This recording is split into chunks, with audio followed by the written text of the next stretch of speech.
week 7 of the fantasy football season. And here's a few defense DST units I would drop this week. The first one, the Minnesota Vikings. So the Vikings, last 2 weeks on paper, had 2 great matchups.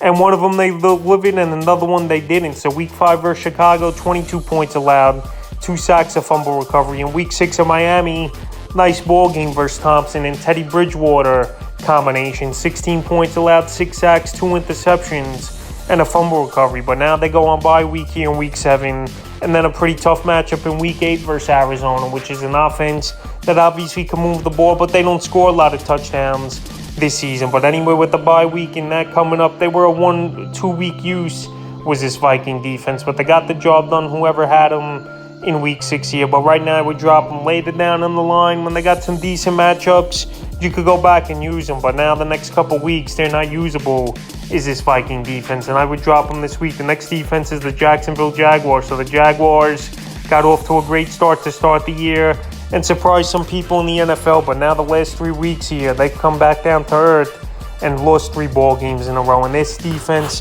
has slowed down as well. Week 4 at Philly, 29 points allowed, 2 sacks, a pick 6 in that one. Week 5 versus Houston in a plus matchup, 13 points allowed, which is still solid, but only a sack. And then week 6 in Indianapolis, which was another great matchup on paper. They give up the second most fantasy points to defenses. Is in the only 34 points allowed in that one with nothing else. So Jacksonville, they're falling off right now on defense. Trevor Lawrence, he hasn't looked on as sharp as throwing the football.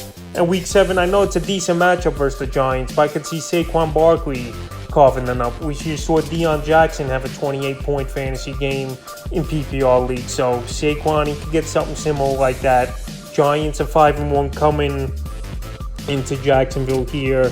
And I just can't trust their defense now with Giants. I know Denver's been struggling, then Vegas and Kansas City, so they're not going to be usable pretty much for the next month here.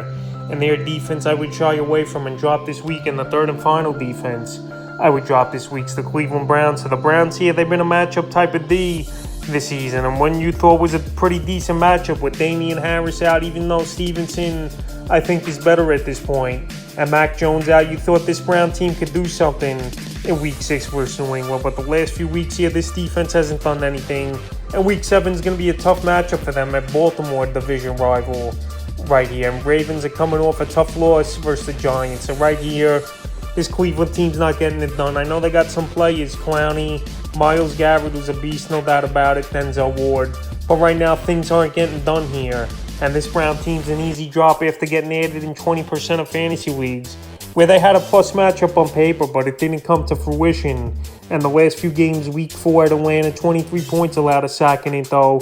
Week 5 versus the Chargers, 30 points allowed, a sack.